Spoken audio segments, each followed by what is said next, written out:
Okay, welcome back. This is episode 4 of the Building CareCo podcast, where I sit with my co-founder and CTO, Shlomo Morozow, and we drink a bottle of wine and we talk about the week at CareCo, wins, losses, successes, and failures. So this week we're switching it up. Last couple weeks has been Israeli wine. This is a Bordeaux, and it was made in, usually they're from that region, but sometimes, product of France. Chateau Grasac. Sounds good. In 2020. It's a mix. Again, so last week we also did a mix. See how we do. I feel like we need to get an aerator. While we open the wine. So today was fun. Today was my nice. So good. Today was my birthday. And I did, oh wow, that's a really nice color.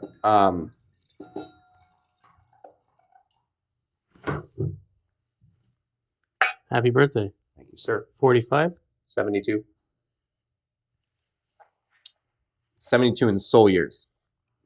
Not my favorite. Wow. I'm not liking this. In fact, it tastes off.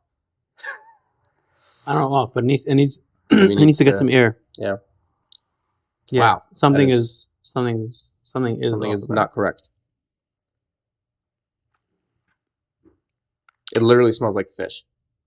I'm not even kidding. Did you eat fish earlier? No. I don't smell like fish. No? It's a different type of grape. It's that it is. It's a fish grape. It's a fish grape. I think we should stick to like Merlot Cab. We'll see if it opens up. I don't know. If not, I'm gonna call them, yell at them. So we put together this fun thing with a fake AI patient, and it was actually really cool because what we did was, our head of content Shlomo Wolf and our Jamie here came up. Well, like you said, actually, like a year and a half ago, we were thinking about doing this, about doing like an automated fake patient that you could call. But back then, it was a pipe dream. Literally, the technology wasn't there to do that, which is kind of cool. That we're like always within weeks of a new piece of technology comes out, it like fits our product. Like the product is already there, and then we're waiting for the tech to like fit the box, which is I think a very good thing to do. So technically the technology was there, but it would have been very slow. And it would have been the voices weren't there, the speed wasn't there. A year and a half ago, I don't think you could do it. Okay.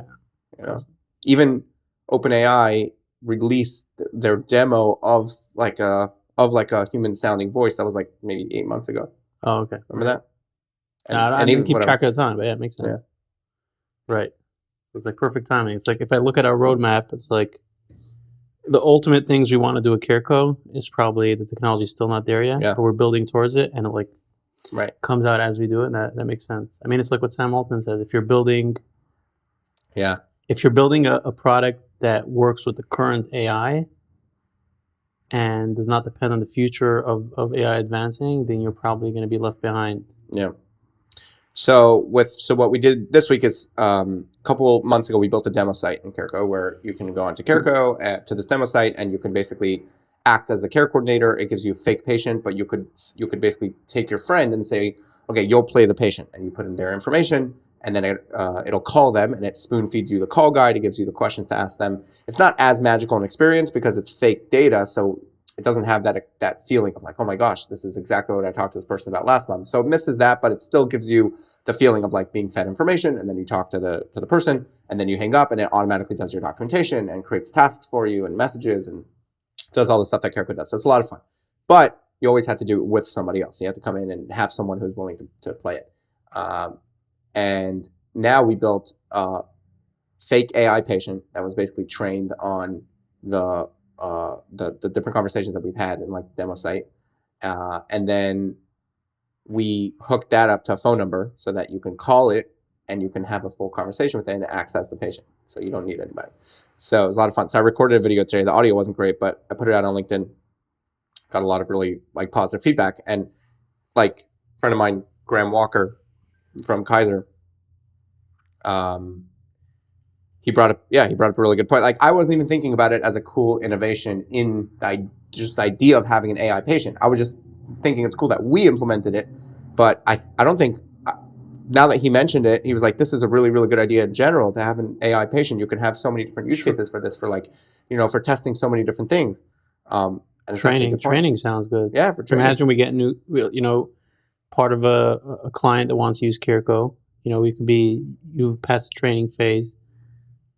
Right. If you get a certain score on your calls, Right. now you're ready to make real calls. Right. But it really speaks back to our mission of like, that the human is really important to care coordination. And so while the other companies are busy replacing their care coordinators, it's not like we can't do this. We can't replace care coordinator. Obviously, the technology's there. We know how to use it, right? No, I disagree. That's not true.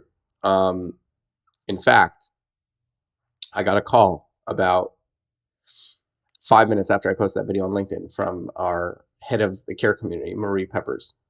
And she absolutely just bites my head off. She's like, Mendel, you need to take that video down right now. It is horrible. It is an absolute nightmare. It's a disaster.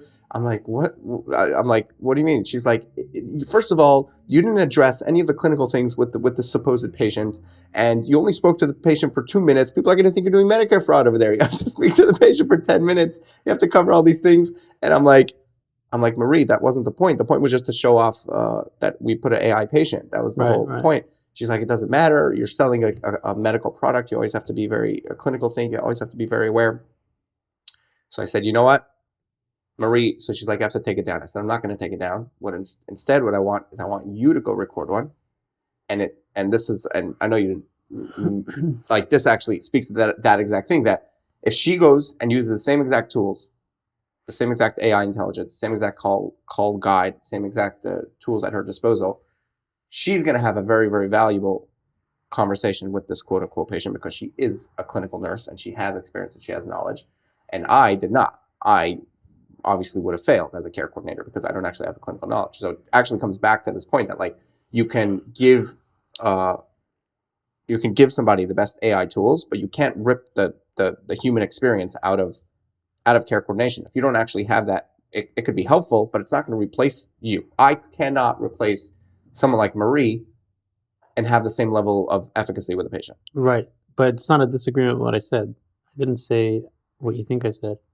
I said that when we're doing this, when we're using a patient as an automated AI that's talking to the care coordinator for training, for a demo, whatever we do it, this thing that you did on LinkedIn today, on that video, I'm saying it just shows that it's not that we don't know how to replace the care coordinator if we want with the technology. It's not that we can't do what Hippocratic AI is trying to do. It's not like the technology is that complicated. No, it's easy. It's simple technology. We even have it on our demo, but we're doing it as the patient, not as the care coordinator, because we choose so, because we believe so. Right. And by the way, even for the patient, I said in the post, you could still totally tell it's AI, and they're not hiding that either. I think exactly. I think it comes down to like a principle, like a belief system. Like, how are you going to be more effective? And my belief system, like my conviction, is that you can. You're not going to change the patient without actually creating a relationship, because it actually goes a step deeper. No one changes their behaviors unless you get to a why. You have to know, like, why do you care to be healthy? Why do you care to, I remember listening to a call with a patient once, and the patient was just saying, like, yeah, I'm just waiting for the Lord to take me. I don't really know why I'm here. I'm just sitting and waiting. If you have a patient like that, you think you're going to inspire them. If that's the attitude that the patient has, you think you're going to inspire that patient to change something about their life, to start exercising? If they're just literally just sitting there waiting for God to turn their page one day and just say, oh, you're up. No, you have to get through to the patient. You have to get to the person's why, and it's not an old person thing. Like, we have this, like, if I'm going to make a change in my diet, my exercise, it has to be because of something. I'm excited about something. And the only way to understand that the patient that deeply is with a human relationship, by asking the right questions, by trying to understand the person, by being friendly, Right. So I think in terms of like knowledge, the right questions to ask, I'm not sure that AI is not there, but I do think that there's two barriers to AI replacing human right now in care coordination. Is one, is that it doesn't sound as good. It's not as natural. But I think if you do know how to use AI properly, the content could be right. So there's content and there's the conversation, the way they're talking, the way they're responding. I think ultimately it's going to get there, but then I don't know if it's a few months or a year, or maybe some people are already there with that. I think the next problem is there's going to be a phase where people are going to think that AI is working. You can replace humans with AI, agents talking that sound like humans. But I think that's going to be a bit of a phase where people then start realizing at some point that there's this concept that you may be talking to AI, and people are going to start getting annoyed by that, and there's going to start being measures of saying, first of all, probably some sort of regulation or something that you have to disclose that you're an AI, and people are going to start asking that. And I think people are at some point, a lot of people, I think I'm going to be in that group of people that it's like, if I'm not trying to do something in my bank account, that maybe an AI is good because it's faster. I can kind of prompt it. I can speak to it fast. I can maybe get more done if it has that agency. But if I'm trying to get a human conversation, I'm not going to want to talk to an AI. I'm going to be like, are you an AI? Yes or no? You're not an AI? Goodbye. I'm going to shut the phone. So I think You're not an AI, then shut the phone? Or if you are if AI? you are an AI, sorry. If you are an AI, I'm going to shut. That's it. Conversation over. So I think there's going to be like a phase where people are going to be like, oh, it's working. People are adapting. Like you were saying, someone called you. You weren't sure if it was an AI or not. Yeah. And you just continued. You didn't feel it's polite to ask. So I think a lot of people are going to have that now. And then the people on the other end, they're going to be like, oh, it's working. Look, let's do a million. Let's do a million of these. And then the world is going to realize what's happening. And people are going to start, there's going to be a reaction to that, which is going to start pushing back, and people are going to stop. So I think that's going to be the second barrier, that a lot of people in the care coordination, the humans, are not going to want to talk to something that they know is an AI. But technically, it's going to be as good as a human. That's what I think. There's something in between the content and the delivery that I still think is like a little, I can't put my finger on it. It's a little esoteric, but like there's something there that's like, even if you know exactly what to say from like a textbook perspective, I think you just call it the human element. I don't know. There's something about having a conversation with a human that can understand you, because you know what it is? I think it's the empathy. I think humans can naturally be empathetic to one another because we all go through experiences. And I think that comes across in tone, that comes across in conversation, that allows us to understand one another. And I think that's why there's a magic between giving the right context, like saying, hey, check in with this patient because their mother just passed away. But now the human to take that and then deliver that question with empathy, because that human has gone through negative experiences in their life that make the question work. And I think that if that question was just texted to the person or just AI said to the person, it's going to miss the soul of the interaction. So I would break that down into two things. First of all, you're right. AI today, everything that I've seen at least, it does not have that quality of conversation and understanding when to get in a certain mode, way of speaking, words to say, based on understanding the situations. But I feel like it's going to get there. But I think the other element of what you're saying is when people connect to one another because they feel the other person's empathetic to them, that's because the other person is in their heart, they are themselves kind of relating to you. They're feeling for you. They're kind of saying, I'm kind of feeling to some degree what you're going through, and that bothers me. And I want to try to feel because I want to try to relate to you and show you that I'm with you. But if you know that the other side is not a human being, it's a bot, you're not going to, I personally wouldn't allow myself to try to even connect to that thing, because I don't need those comfortable words. I don't need someone spitting some, fancy, you're going to be okay. I want the human connections. I think that's going to be the barrier. I think it's going to sound the same. You're right. It's not there yet, but I believe it's going to sound the same. It's going to be, the content's going to be the same. The modulation and the speaking is going to sound perfect. But the fact that that it's not another human, it's going to be like, I'm sorry, I'm not speaking to a computer. It takes the soul, the spirit out of the content, That leads us to, what are we really? Yeah. We're souls and blankets. Yeah. Cheers. Yeah. No, it really does go down that path, because it does get a little better as it sits. Yeah. The wine, not the souls. Yeah. Those two. I mean, depends where they sit. Right, depends where they sit. But It's yeah, definitely but needs to be- there definitely is something there. There definitely is something there about the the kind of spirit of the conversation. I think you broke it down nicely that it's just the knowledge that the other person can understand you Yeah. because they're another person and humans go through things. And in a machine, no Yeah. matter how the tone, no matter how unmarked the tone is and how good the words are and the modulation, but you know that you're speaking to a thing that is You know, one of the someone that's in pain, someone that's going through a lot of suffering, probably one of the two things that can calm them down, that can help them, go through it. Either they know it's going to end at a certain point and they can wait for that point, or if they know someone else is going through it too. Yeah. The whole idea of communities around pain points, around trouble, around challenges, is because the minute you know that someone else is going through what you're going through, that sense of unity, the sense of someone else is going through it, and we're talking about it, and we're sort of supporting each other. That's powerful, and that's what empathy, I think, is. And if you're talking to a robot, you just don't have Right. it. If you talk to a computer, it's Right. like Can't share that burden, you know. Many people are also going through this problem. Everyone's parents die. Feel better. But it's going to sound way better. It already sounds better. It does, but but it's definitely And still, AI is going to try to convince us that they have feelings too at some point. right. And some people are going to buy it.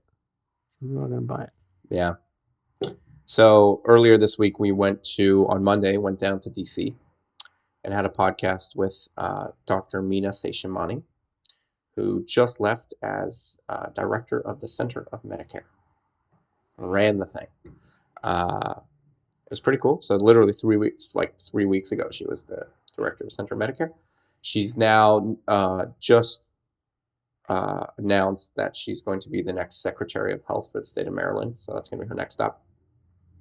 But yeah, we went down there and it was just, it was cool to chat with her. She's probably the most,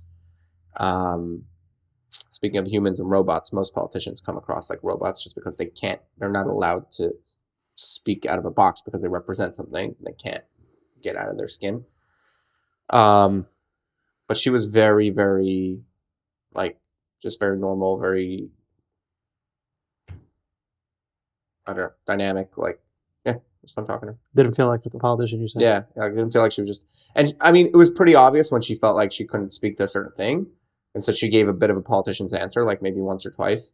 But it was obvious, meaning it's like when someone kind of tells you nicely without saying the words, like, right, I'm not going to talk about this. Yeah. But it wasn't like the whole thing was just a talking point. Like, we talked about her experiences and things like that. But it's a powerful position to be in. To run the whole Medicare. And now, literally just today, RFK Jr. was officially confirmed as Secretary of HHS. I, for one, am surprised, to be honest. I mean, not like recently. Like, I'm not surprised, like, oh my gosh, I didn't think... and I think I said this, I was pretty surprised that he was nominated to be the Secretary of HHS. Like, that's a big role. That's not like an advisory role. Like, that's like a big role. Right, but that was what Trump ran on. It was basically saying they joined forces and they said, if he's going to come on board and Trump is going to give him this position, then all of his supporters are going to join the Trump team. But they didn't promise that he didn't promise that he just said he's going to be involved. And he could have gotten away with making him some advisor to something. Could be behind the scenes. That was a promise. It could be. It could be. I think he said they had a handshake agreement. Yeah, they did. That's what I saw. That he was going to be Secretary of HHS? Really? I mean, Director of HHS? Makes sense. It's not like that McDonald's story and handshake agreement. So that one? The McDonald brothers. Yeah. Yeah. Ron Swanson. It's weird to see him as McDonald's brother. Yeah, I wonder what's going to change, honestly. I think like most people are saying that, I think that preventive care and care coordination, value-based care are probably underlying core tenets of this administration. And I think there's probably a lot of unity around that between the previous administration and this administration from a CMS perspective. Obviously, health equity is kind of going out the window, which was like the hottest topic for the previous administration. And it's actually creating, this is actually an interesting topic because it's creating some confusion. There's a lot of grants, there's a lot of things that that a lot of healthcare, I've got a client that's an FQHC, and they have to be doing a lot of reporting. And part of the reporting for the grants that they get or for the programs that they're part of are health equity. And they've been working on this for like 2 years. And now the whole thing's like up in the air. They don't know, like, wait, is that still a thing? Is it not a thing? And the interesting part about it is that health equity is not the same as DEI. Like, this administration is obviously waging war on DEI across the board, but health equity doesn't mean like equitable, everyone has to not have diabetes. Health equity just means that, like, you should bring, at least the way I understand it, is that, like, you should bring healthcare to people in a way that will be effective to them, given certain cultural understandings. I mean, a basic example would be like, if you're trying to,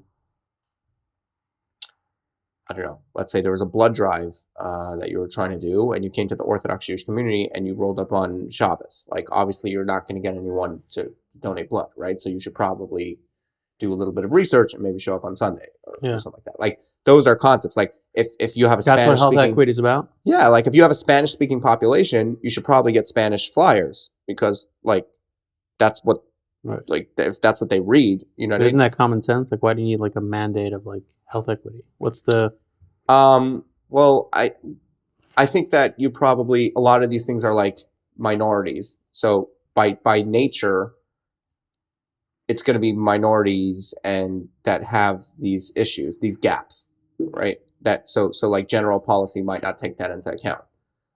So therefore, it's important to like highlight the fact that you need to be mindful of certain minorities.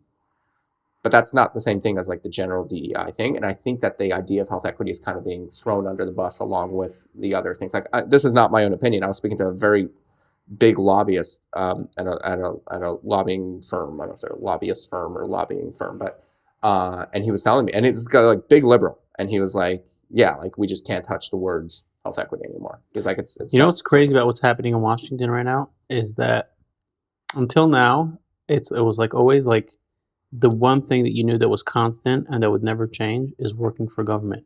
If you got a government job, if you got a government contract, you were just set for life.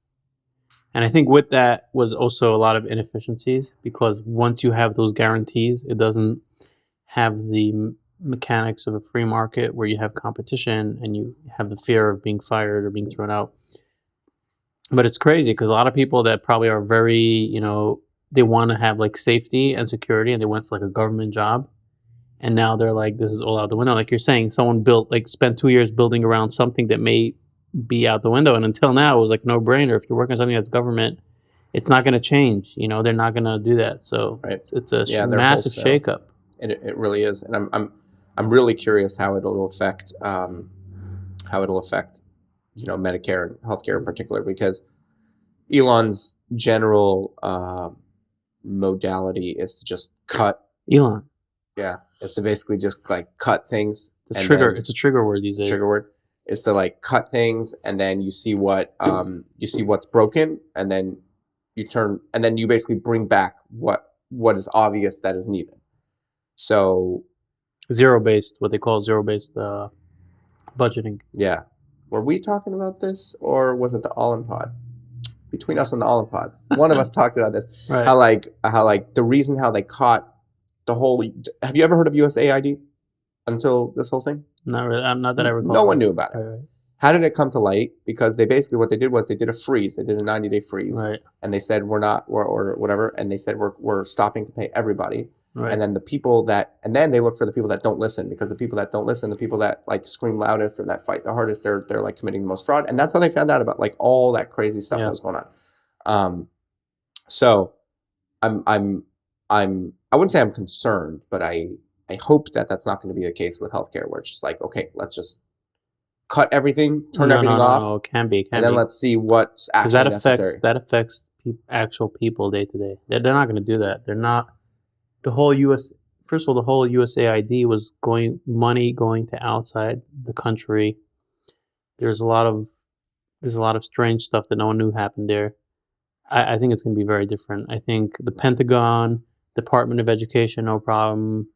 They're going to, chop those things down. I mean, not going to chop down the Pentagon, but they're going to be much more happy to Cutting a lot of fat. Yeah, but not the not anything that could affect people day to day. I don't believe that. I mean, I know there's a lot of there's a lot of media hype about Elon and the craziness that he's doing of what he's doing, but it's mostly lies. I mean, if you look at what he's doing, I don't know from a legal perspective, but all this stuff about look, he has access to your social security. It's like, and 1 second, before him, who had access? Right.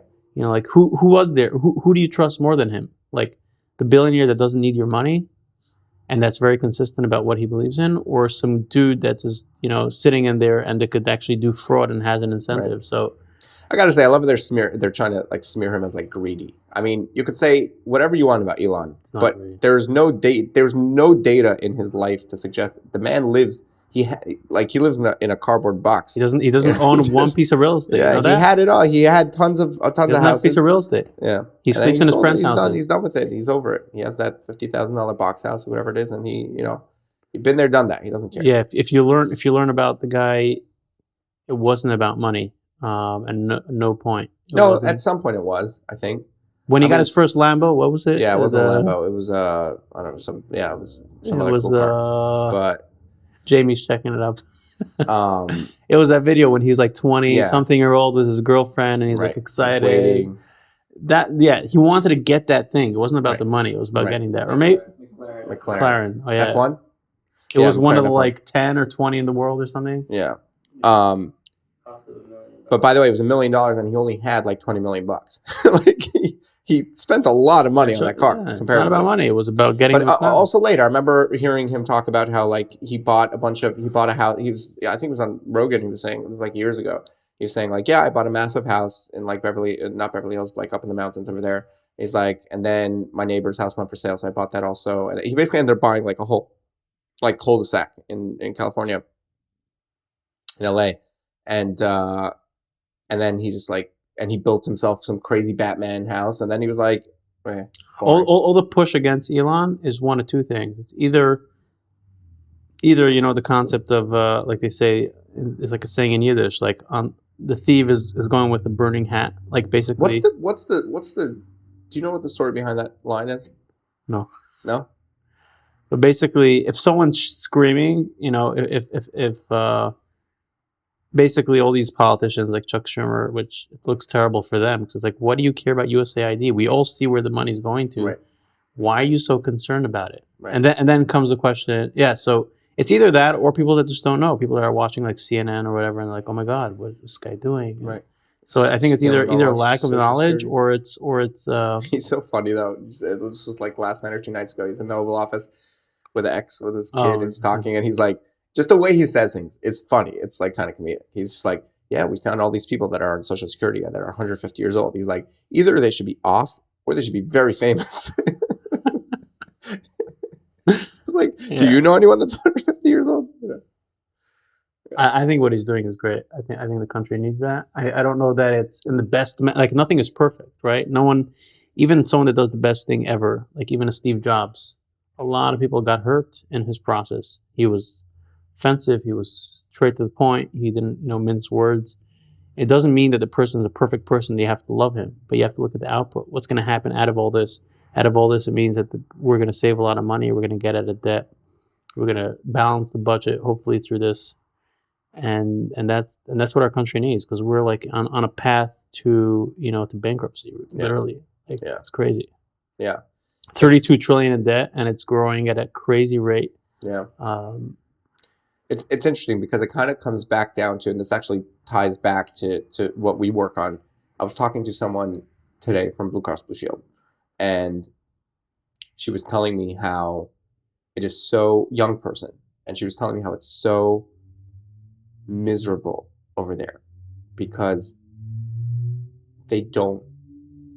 So step one of this is the fact that they don't adopt new technology. They don't look at the new, and we know this because we've seen. I've spoken to people at Blue Cross Blue Shield that are in charge of care coordination, they look at CareCo, they're like, oh my gosh, we need this tomorrow, and then they just never get around to. And then they go into the bureaucracy of the company and Exactly. they realize, oh my god, this is never going to happen. Exactly. So like no one at Blue Cross can make a decision, for God's sake. And so there's adopting new technology, but she was telling me it's even worse. They have technology that they're paying for that they don't use because they can't change their processes. And it really comes down to an incentive structure to change. If the incentive structure is so that like, if you break something at a Blue Cross Blue Shield and like you're going to get fired, and if you fix something, there's no real incentive to fix anything. Then obviously you're just going to be your whole every decision that you make is just going to be a safety decision. Like there's no incentive to grow. And like the most extreme of that, and this is why it connects, is like government, where like the whole incentive is just to like keep things going and keep things okay, and like. Exactly. I mean, you saw how Elon uncovered this week. Well, I'm sure it was knowledge to some people, but most people didn't know about this. How the retirement process? Did you see that? Oh yeah, with the in a mine in Pennsylvania, like that's how the retirement process is going. It's still and 1 second, the news is all quiet about this, right? Yeah, isn't it crazy how all the stuff that's like the minute Elon like decided that he's not on the left, he's on the right.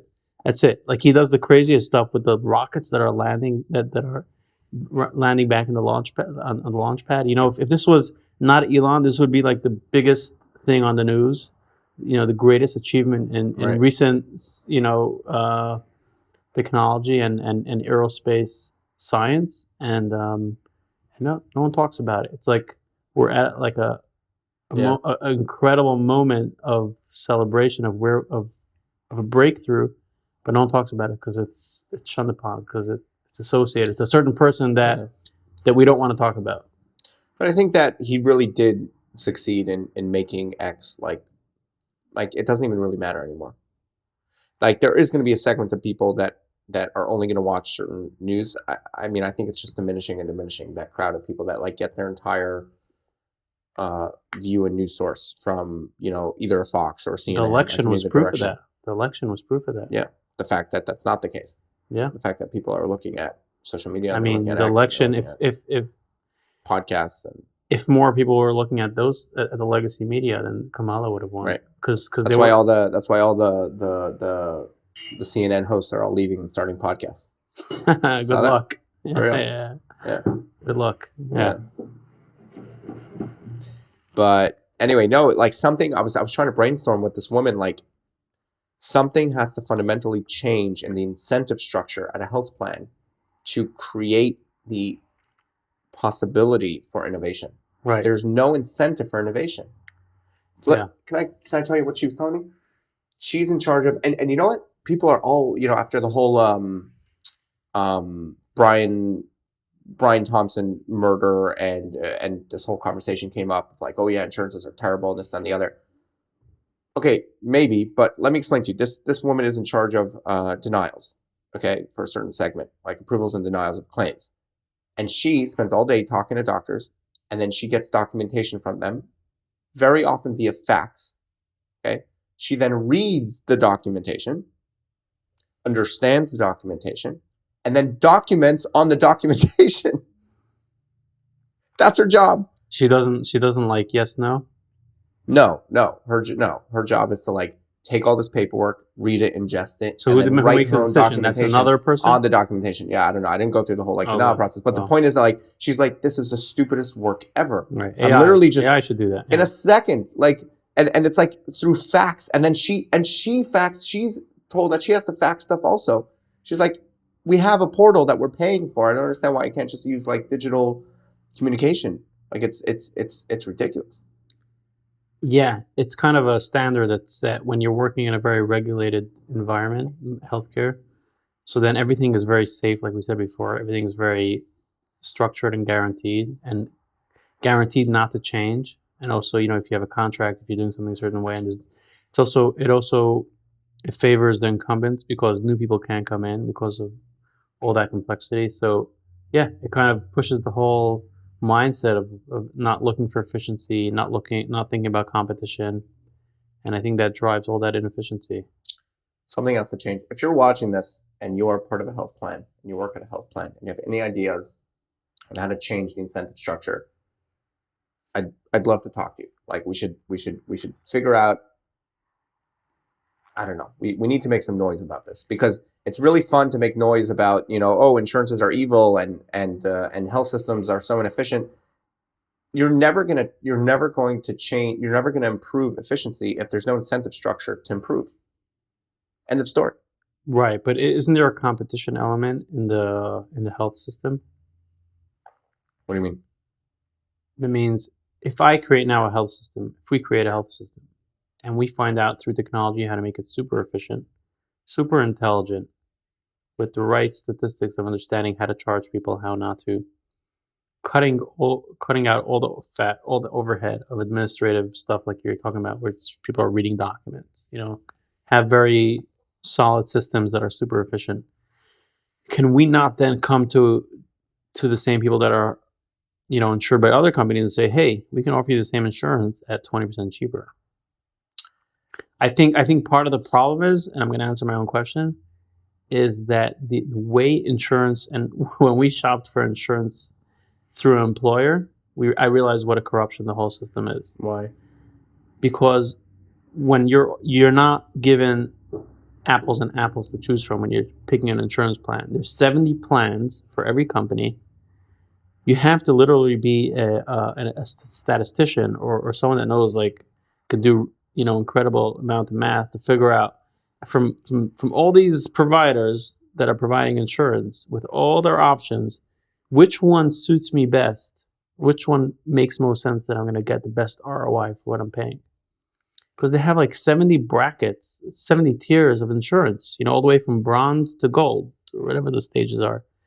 And to comprehend what those differences are and how they apply to you is nearly impossible. It almost feels like it was designed so that you don't know what you're doing, and the broker that's going to sell it to you is going to say, oh, this is a good one. And you're going to be like, okay, he must know what he's talking about. And by the way, it goes up every year, casually. Right. So I feel like that whole area reeks from corruption, or not corruption, but more of like taking advantage in a way that the ultimate buyer of insurance, me and you, it's not clear to us what's the better deal. Because if it would be, then that would generate competition, and then there would be pressure on the insurers. It goes much deeper than that. Then there would be pressure for them to be more efficient and not to use paperwork and use AI and use technology, because then they can offer a better plan. For example, if we were to say, okay, this is a very interesting space, we see there's a lot of efficiency,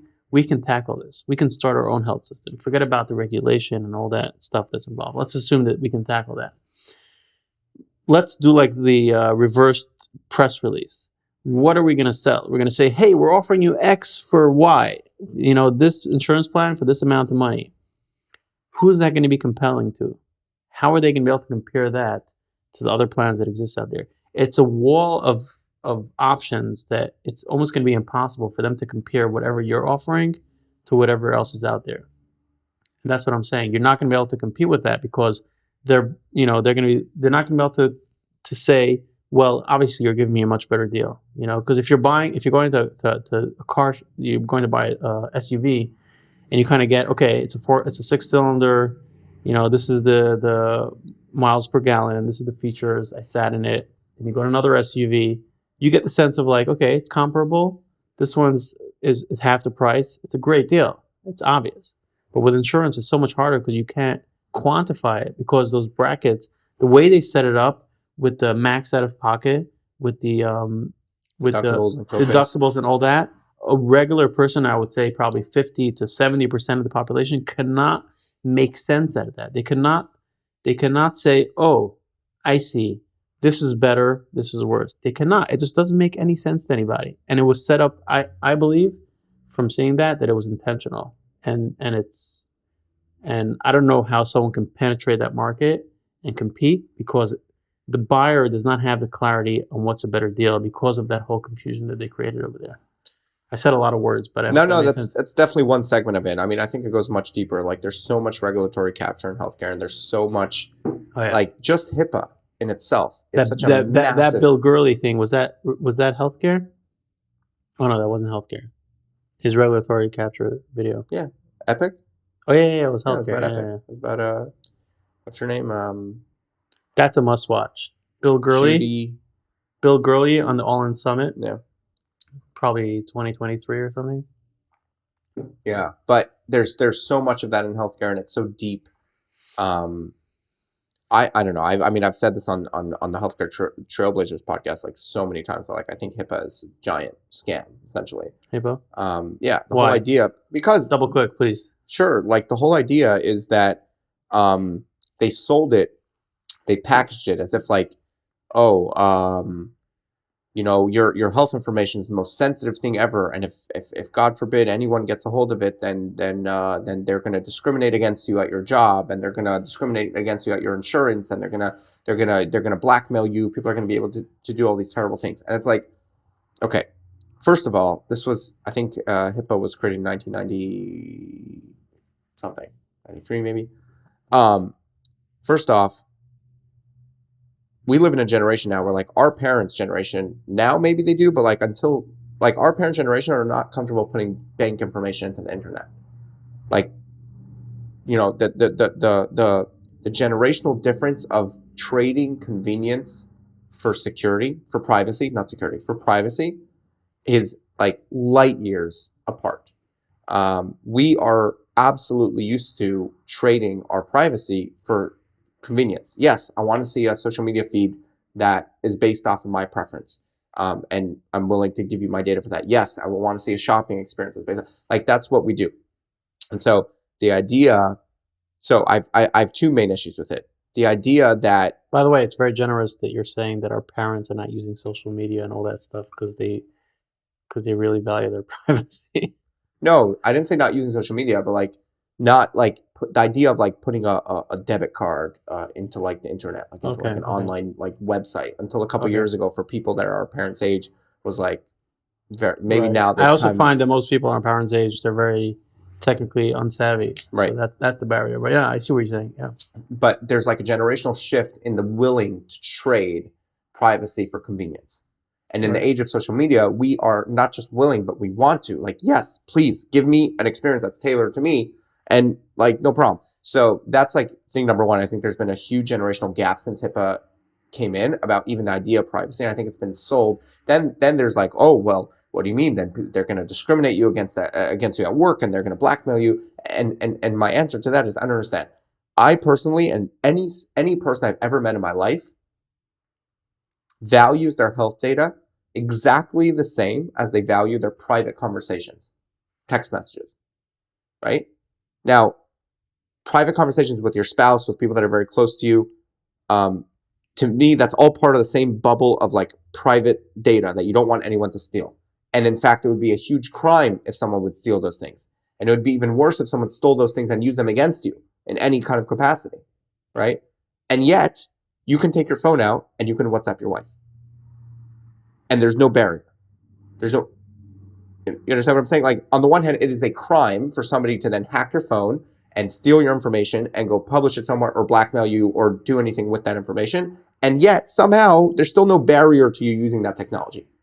But in healthcare, no. In healthcare, we've taken we've been sold this thing that, you know, your health information is the most sensitive thing ever, and therefore it's going to become the most impossible thing to deal with. And if your doctor sends you a message, you have to log into 16 different portals in order to see it. And if you want to do anything with a patient, you have to go through all these loops and all these things. Like, why is it any different than just your private messages with anyone that you want to keep private? Like, I don't understand that.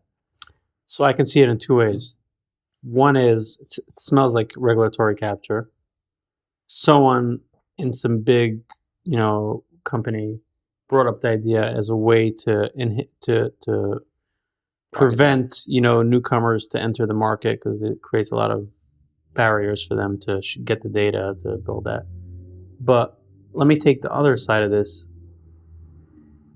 The question is, does it make sense or does it not make sense? Because comparing it to your phone, I would say maybe the problem is that they solved it in healthcare, but we didn't solve it for our phone and text data. And the fact that we message freely doesn't mean that our text is secure. What kind of WhatsApp is end-to-end encryption. what does Google, what kind of access does Google have to our text? WhatsApp is end-to-end encryption. Who is looking at it, and what are they doing with our data? Do you know? I don't think that's the point. The point is that if I stole your messages and I put it out there, is it a crime or not? It's a crime. Okay. Can I go to jail for it? Yes. Like that. If I blackmail you, is that a crime? Yes. But most people with an incentive to use your data, it's not to put it out there. It's to monetize it in a way that's indirectly linked back to them getting access to your data. But is that your concern with HIPAA? I don't think so. Is your concern that some ad agency is now going to advertise a medication that's maybe relevant to you, or a therapy that's relevant to you because they know your health information? That's not the fear that I've heard from people. The fear that I've heard from people is discrimination at work and at health plans and just in general. I mean, if someone has an illness that they don't want anyone to know about or something like that. That's the fear that has been sold to people. And I don't think that fear legitimizes completely shutting down and locking down and making it literally impossible to do anything with data, with health data. Therefore, I maintain that HIPAA is a scam. Scam? So a second. So explain it from the other way. So it's a scam, but what's the incentive? Oh, you wanted to ask something? Well, Perplexity gave me something interesting on this. Yeah. That, like, WhatsApp, you know it's end-to-end encrypted, so you're more likely you're going to text your wife on there as opposed to some, I don't know, unencrypted platform. Thing. Right. So HIPAA is basically encryption for your health. So you know I'm okay with sharing this with my doctor or whoever because I know it's encrypted. So I think that's false equivalence, because at the end of the day, it is a HIPAA violation if I take a picture of, I don't know, a medication and I'm your doctor and I just send it to you. Why? Because anyone could pick up your phone and look at that image and then know that you had that medication. You have to have consents and things. And even then, like, most people would stay away from, even if you have written consent that I'm allowed to send you the picture. Text specifically, like SMS, that's a different problem because it's not encrypted. No, even if it is encrypted. Even if it's WhatsApp, if a doctor picks up a phone, takes a picture of your medical information and sends it, it's a HIPAA violation? Absolutely. Yeah. No, if it's encrypted at delivery and at rest, and the two parties that are involved are, privy to that information, I don't think it's a HIPAA violation. It is definitely, I'm pretty sure it's a HIPAA violation, and I'm very sure it's a HIPAA violation. And even if it's not a HIPAA violation necessarily, which I believe very much it is, not like 99 out of 100 we people need to consult our HIPAA consultant. Would stay far away from that, and basically, would never go down that route, because just in basically, case, we're saying HIPAA is a major barrier to just to tech, to basic to technology, and you're right, in healthcare. So what's the incentives? Okay, so you're saying it's a scam. Fine, something here is strange, but what's the incentive? Who's behind it, and what's the incentive? That I am Epic, or I am whoever, CERN or whatever. Now I own all this data, and I get to lock this thing down. They're kind of like an Apple, where they've created this ecosystem. Apple does the same exact thing, by the way, under the guise. Who was complaining about this? Apple's going down, by the way. Mark Zuckerberg, you talk about. Mark was complaining about this, that under the guise of security, they've chosen to not allow anyone to integrate with their products. And as part of that, they've made it was the Mark Zuckerberg on the Rogan show. Yeah.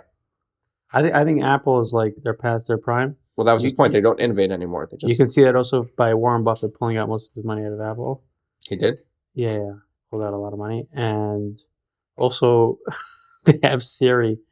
I mean, come on, this is so embarrassing for them. But they have like Siri, and we're already, ChatGPT 3 came out end of 2022.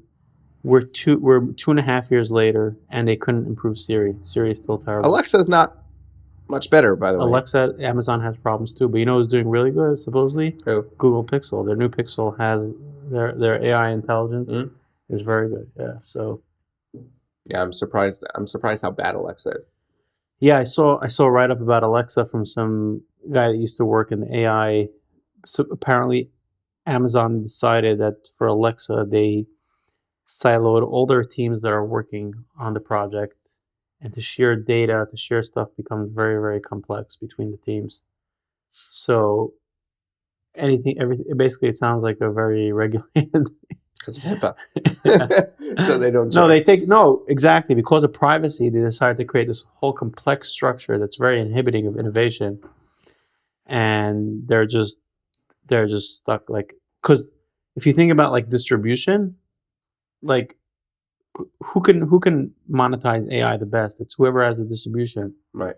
Apple, Google, you're holding their phone in your hand. Your phone is your window to the world, and everything channels through that. If I can stick an AI there and say, hey, I'm going to be your personal agent assistant, that's invaluable. That's like hundreds, if not thousands of dollars a month worth of value.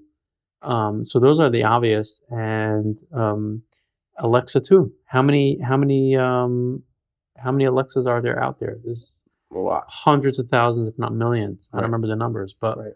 they were like the perfect time to take advantage of AI, and they just, they just sat there and they just they fell asleep on the whale. And I think that's why Jeff Bezos kind of got in there and tried to, he got more involved. Really? He got back in? His yacht came. His yacht showed up. His yacht showed up. He left the inauguration and he went. It's funny, like all the AI created like this big like FOMO or sense of like, if we're not going to do this right, we're going to totally fall behind. You see, like Google also, I think Sergey or whatever his name is, he also came to Google. One of the founders came back in and started being involved. Really? Jeff Bezos came back to Amazon and started being involved.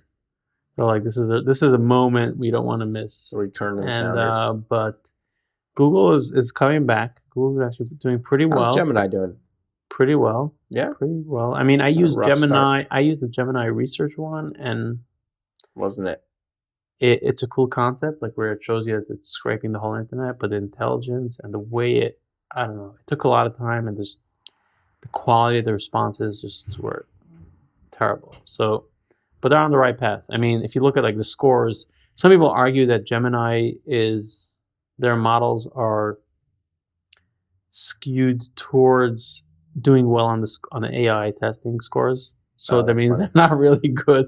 There's this concept of people that are good. Like you're only good at the driving test, but not actually driving. The people that are good at interviewing, they're great at interviewing, but they're not great at doing the job. I've met those people. By the way. I've interviewed those people.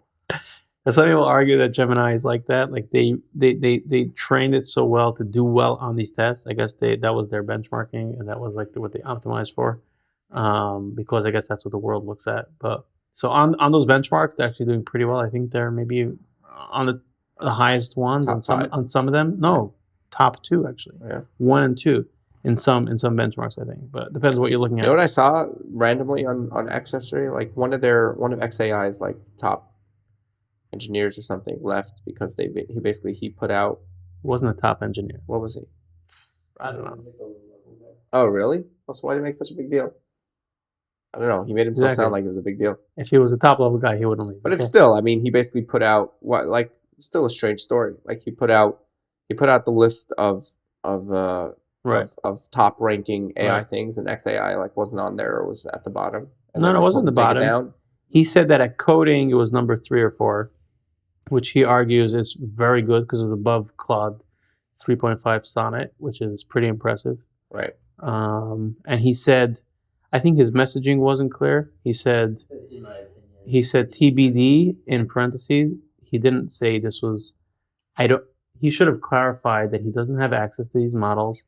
He never tested them. Which the XAI models. He didn't have access to the models? Yeah. In his tweet, he clarifies that he didn't have access. This is based on his assumptions. What? So he should have originally clarified that. Whatever. It's sour grapes. It's like, whatever. It's just like, it's like cry me a river. It's like, you want to work in this place, you want to do what they want, great. You don't want, get out. What's your point?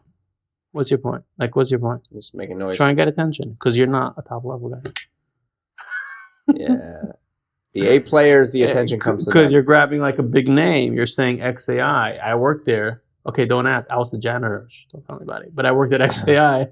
Right. I mean, maybe he's a great guy. I mean, he's trying to say like he's whatever, that he's holding true to his values, but right. It's BS. Like, come on. Like, you work for a place, do what they want. Like, they're not asking or at least buy into the mission. They're not asking you to sell your soul. They're just saying this is conflicting with our messaging online, So great. You don't want to take it down? Fine. Good luck finding a job, buddy. Yeah. Elon responded to him. Yeah. What did Elon say? He wrote, "That's strange." That's strange. Yeah. Nice. Yeah. Yeah. Anyway, it was I don't know. It was a good week for CareCo. For me personally, it was a bit of a slow week because I was traveling. Monday, I was in Montreal, and then we ended up coming back Monday night. But like I got home at like 6 a.m. Crashed for like a couple hours. Got about like 10. Went to work. I was so uncomfortable leaving like the office. I was just like I don't know. I was like physically very uncomfortable. Why?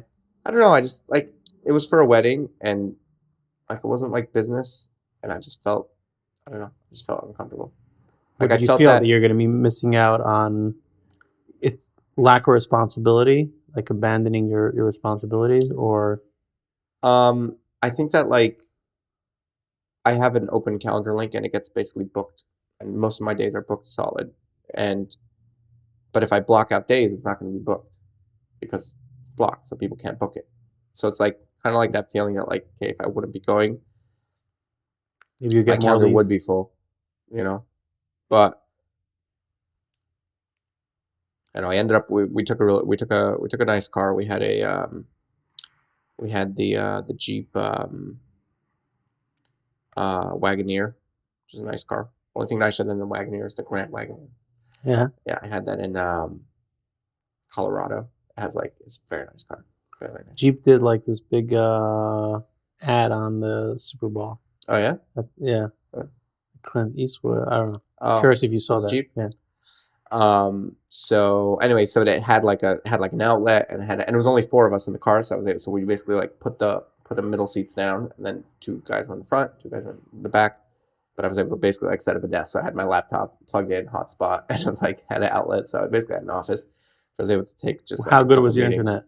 It was decent until Canada, and then listen, until they became. You want to hear something funny? Actually, we're coming back through. So we went to the wedding, and we were going to stay overnight and then leave the next day. But then, like at the wedding, like towards the end, we're like, let's just go back. Like we might as well. If we sleep here, we're going to have to get up at 6:30 in the morning anyway. We're going to be tired anyway. We're going to drive all day, and we'll get back at like 4:30, 5 o'clock. Or we can leave now. We'll be exhausted. We'll get home at 6 in the morning. We'll crash for a couple hours, and we'll have a normal day's work, relatively speaking. So we drive back. So we get through the border. It's like I don't know, 1 o'clock in the morning, 2 o'clock in the morning, something like that. Come back into America, and the guy's like, they interrogate you. They're like, where were you? Where were we going? How do you know that? Oh, it was a wedding. How do you know the guy? Blah blah blah. Who's in the car? You guys all ask us a bunch of questions, and he's like, what were we doing in Canada? I was like, we're just scouting out the 51st state. And he's like, he broke. Like he was being very serious, and he's like, oh, I hear that. I was like, yeah. Yeah, we drove back. So yeah, it was kind of a slower week for me, but today had a lot of fun meetings, and tomorrow I've got some fun things as well. That reminds me of something very funny. I was probably a teenager. We were driving back from wedding to Canada, and as we're driving back, as we come by the border, I think to enter the U.S., like I was sitting in the back, and like the border patrol guy says, "Roll down the back window," and the guy rolled down the back window, and I'm sitting there eating chips, and I'm like looking at the guy, and he's like, he got offended that I'm sitting there eating chips. You're not nervous? He's like, who I am?